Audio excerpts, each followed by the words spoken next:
Where are we going? Wet and Wild. Excited? Yes. Yeah. Boys excited? Yeah. Yeah. What's that? What is that gray thing? So the camera can go in the water. We're going to test it out, okay? Okay. Okay. Yeah! Wet and Wild.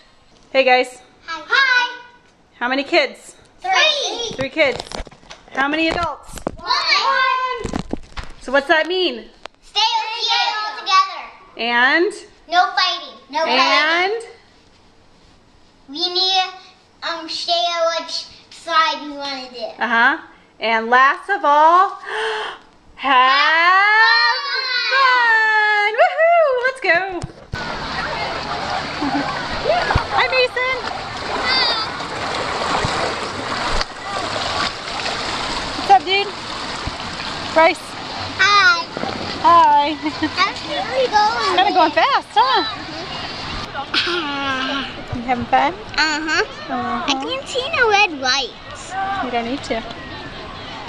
But then you don't know. Where's Sister and Mason? In the back of us. And look How at, they come? have a pink one. Did we lose them? Yeah. Yeah, they went on a different path, huh?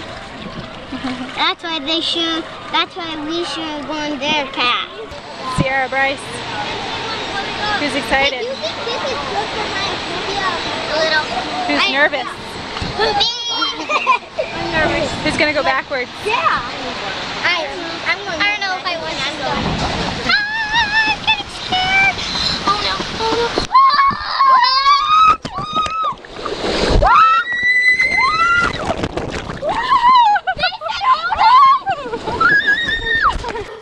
What are you doing? Trying something new with our steaks. I read about this like a year ago, 2 years ago. It's basically like, you know how you brine a turkey? You brine a turkey for Thanksgiving? This is salt curing our steak. Essentially, it's science. The salt pulls the moisture out of the meat and onto the surface of the steak. And then, by osmosis, it draws the water back in with the salt molecules, which then tenderizes the meat. So essentially, you're supposed to take like the cheapest, crappiest piece of steak and turn it into the most tenderest prime cut that you would normally buy and pay a lot of money for. So I bought a big piece of top sirloin, which was like $6.99 a pound, and we're gonna see if it tastes as good as a New York strip or ribeye that I bought. So we're kind of testing the waters here. So basically, you coat each side of the steak. Oh, I just ripped my salt off. You coat each side of the steak generously with kosher salt or sea salt and let it sit for an hour and a half. So we're going to give this a try. And then after the hour and a half is up, you rinse off all the excess salt, right? So we're obviously not going to sit here and eat a steak that's covered in salt. We're going to rinse it off. And then you season it as normal, right? With your salt and pepper or whatever you normally season your steak with. Sounds kind of crazy, but from what I've read online on multiple sites, and it's supposed to be awesome. So we will see. The fun never stops. What are you guys doing? Playing with water balloons. Not a very good water balloon.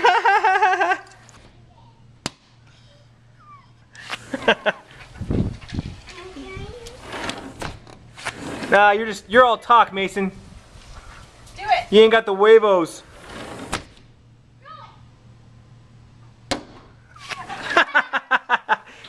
Good throw though. I'm gonna go get more. Whoa, who's that? Who is that? Bryce. No. Who are you? I can't see it. I can't tell. Bryce isn't green. Are you the Hulk? Hulk! Oh. Nice. Oh. Ah! What are you doing, Sierra? What is that? Him, with green bubbles. Green bubbles, colored bubbles. Oh, good times, Bryce. You have fun getting that off. Turn on the sprinklers whenever And Mason's just here for the ride. Hey, Daddy.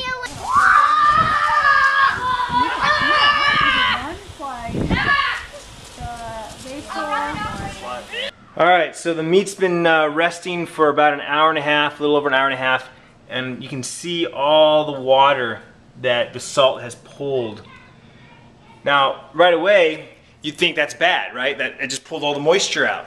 Well, it pulled all the moisture out, but it's sucking it back in, or the best it can, with the salt molecules. And the salt is breaking down the protein, making it tender.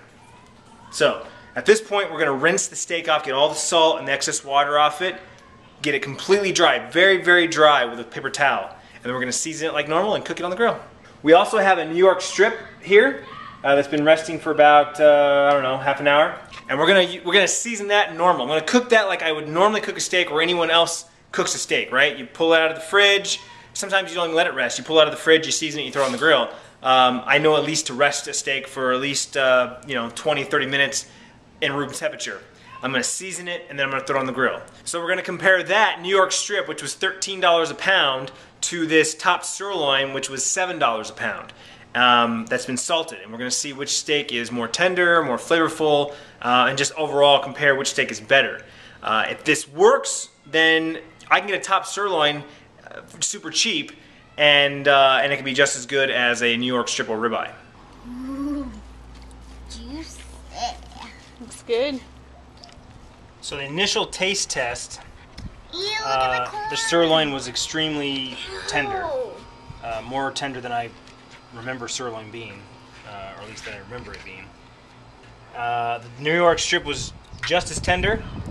They both taste the same. I obviously use the same seasoning. Now I kind of wish I would have maybe seasoned like half of it without seasoning, just kind of get the flavor of the meat. But seasoning we use has salt in it, so I do taste the salt. The sirloin didn't taste saltier than the New York strip, so you guys will all be the final taste testers to say which one's better, which one tastes better, which one has which one's more tender. So the sirloin's a little well done. Which one's it's the like sirloin? The one you tried. That's the one that's more brown. It was a thin piece of meat, so Is it three? it cooked. No, just two.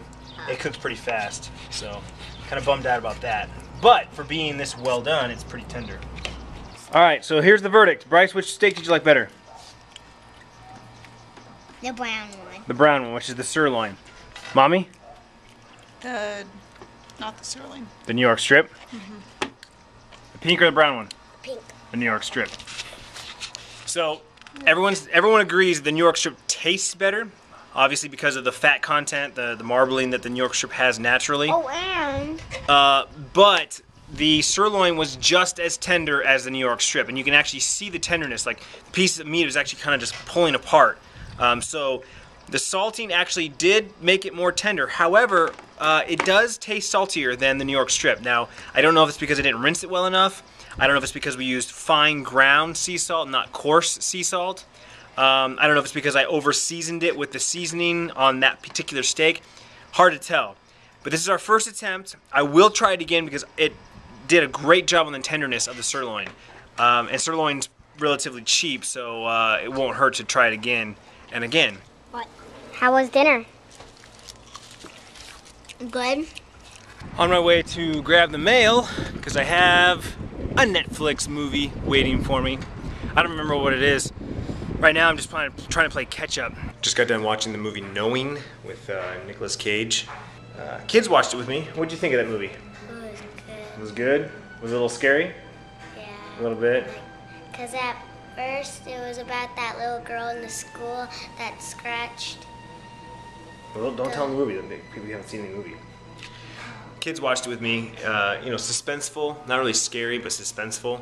And a lot of questions, of course. They are asking me questions left and right. What does that mean? What does this mean? What are they doing this? I'm like, I don't know either. I'm watching it for the first time. But anyways, it's bedtime. Good night. Like it, love it, and gotta have it.